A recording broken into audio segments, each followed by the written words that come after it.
Okay, ಇನ್ನ ರಜತ್ ಅವ್ರು ಬಂದ್ಮೇಲೆ ಮನೆ ಹೆಂಗಂದ್ರೆ ಹ್ಮ್. ಬಿಫೋರ್ ರಜತ್ ಬಿಗ್ ಬಾಸ್ ಒಂದು, ಆಫ್ಟರ್ ರಜತ್ ಬಿಗ್ ಬಾಸ್ ಒಂದು ತರ ಆಗ್ಬಿಟ್ಟಿದೆ. ಅಂದ್ರೆ ಫುಲ್ ಆಕ್ಟಿವ್ ಆಗಿರ್ತಾರೆ, ಅಗ್ರೆಸಿವ್ ಆಗಿರ್ತಾರೆ ಸಿಕ್ಕಾಪಟ್ಟೆ. ಅದ್ರಲ್ಲೂ ಲಾಸ್ಟ್ ವೀಕ್ ಅಂತೂ ಫುಲ್ ಹಂಗಾಮ ಆಗ್ಬಿಟ್ಟಿತ್ತು.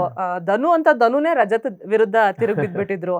ಸೊ ಆ ಸಿಚುಯೇಷನ್ ಹೆಂಗಿತ್ತು? ನೀವಂತೂ ತುಂಬಾ ಅಂದ್ರೆ ಒಂಥರ ಶಾಕ್ ಆಗ್ಬಿಟ್ಟಿದ್ರಿ ನೀವು, ರಜತ್ ರಜತ್ ಅಂತ ಕಿರ್ಚಿದ್ದು. ಹೇಗಿತ್ತು ಆ ಸಿಚುಯೇಷನ್ ಅಂತ? ಆಕ್ಚುಲಿ ಆ ಸಿಚುಯೇಷನ್ ಎಕ್ಸ್ಪೆಕ್ಟ್ ಮಾಡಿರಲಿಲ್ಲ. ಯಾಕಂದ್ರೆ ಅದೇ ತರ ಸಿಚುಯೇಷನ್ ಇಂದ ಇಬ್ರು ವ್ಯಕ್ತಿ ಮನೆಯಿಂದ ಹೊರಗಡೆ ಹೋಗಿದ್ರು. ನಮ್ಮ ಮನೆಯವ್ರ ಎಲ್ರ ಕನ್ಸರ್ನ್ ಅದೇ ಆಗಿತ್ತು. ಯಾಕಂದ್ರೆ ರಜತ್ ಮೇಲೂ ಯಾವುದೇ ರೀತಿಯಾದಂತಹ ಮನಸ್ತಾಪ ಇರಲಿಲ್ಲ, ಧನು ಮೇಲಂತೂ ಆಫ್ ಕೋರ್ಸ್ ಇರಲಿಲ್ಲ.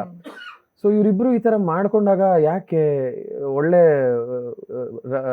ರನ್ನಲ್ಲಿರೋ ಕಂಟೆಸ್ಟೆನ್ಸ್ ಈ ತರ ಮಾಡ್ಕೊಂಡು ಮನೆಯಿಂದ ಹೊರಗಡೆ ಹೋಗ್ಬಿಟ್ರೆ, ಎಕ್ಸಾಂಪಲ್ ಇದೆ ಆಲ್ರೆಡಿ, ಅದನ್ನ ನೋಡಿ ಕಲ್ತ್ಕೊಳ್ಳಿಲ್ವಲ್ಲ ಅನ್ನೋದೊಂದು ಬೇಜಾರಿತ್ತು. ಅದಕ್ಕೋಸ್ಕರ ತಡೆದಿದ್ದು, ಅದಕ್ಕೋಸ್ಕರ ನಂಗೆ ರಜತ್ ಮೇಲೆ ಕೋಪ ಬಂದಿದ್ದು. ಅದಾದ್ಮೇಲೆ ಅವ್ನಿಗೆ ಅರ್ಥ ಮಾಡ್ಸಕ್ ಹೋಗಿದ್ದು. ಸೊ ಓಕೆ, ಸುದೀಪ್ ಸರ್ ಮಾತಾಡ್ತಾ ಧನರಾಜಿಗೆ ಒಂದ್ ಮಾತು ಹೇಳ್ತಾರೆ, ಯಾರೋ ಕಿವಿ ತುಂಬಿದ್ರು ಅಂತೆಲ್ಲ ನೀವ್ ಈ ತರ ಮಾಡಕ್ ಹೋಗ್ಬೇಡಿ, ನಿಮ್ಗೆ ಅನ್ಸಿದ್ದನ್ ಮಾಡಿ ಅಂತ. ಆಕ್ಚುಲಿ ಚೈತ್ರ ಅವರು ಹನುಮಂತು ಮತ್ತೆ ಧನರಾಜ್ ಅವ್ರನ್ನ ಕುರ್ಸ್ಕೊಂಡು ಹೇಳ್ತಿರ್ತಾರೆ, ಅವ್ರು ಅಷ್ಟೆಲ್ಲ ಮಾತಾಡ್ತಿದ್ರು, ನೀವ್ ಯಾಕೆ ಸುಮ್ನೆ ಇದ್ರಿ, ತಿರುಗ್ ಮಾತಾಡ್ಬೇಕಿತ್ತು ನೀವು ಅಂತ. ಅಂದ್ರೆ ಚೈತ್ರ ಆತರ ಮಾಡಿದ್ ಸರಿ ಅನ್ಸತ್ತಾ ನಿಮಗೆ?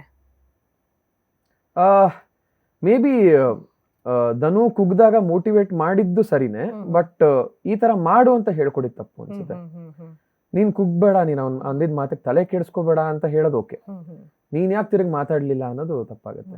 ಸೊ ಅದು ನಿಮ್ಗೆ ಅನ್ಸುತ್ತಾ ಧನರಾಜ್ ಚೈತ್ರ ಮಾತು ಕೇಳ್ಕೊಂಡು ಅಷ್ಟೊಂದು ಅಗ್ರೆಸಿವ್ ಆದ್ರು ಅಂತ? ಇಲ್ಲ ಅವ್ರ ಮನ್ಸಲ್ಲಿ ಅದೊಂದು ಕಿಚ್ಚಿದ್ದು ಹೊರಗ್ ಬಂತು ಅಂತ ಅನ್ಸುತ್ತಾ? ಇತ್ತು, ಕಿಚ್ಚಿತ್ತು. ಅದಕ್ಕೆ ಯಾರಾದ್ರೂ ಒಬ್ರು ಸಪೋರ್ಟ್ ಮಾಡುವಂತ ಒಬ್ರು ವ್ಯಕ್ತಿ ಬೇಕಾಗಿತ್ತು. ಇವ್ರು ಮಾಡಿದ್ರು, ಆ ಕಿಚ್ಚಿನೂ ಜಾಸ್ತಿ ಆಯ್ತು, ಮಾತಾಡಿದ್ರು.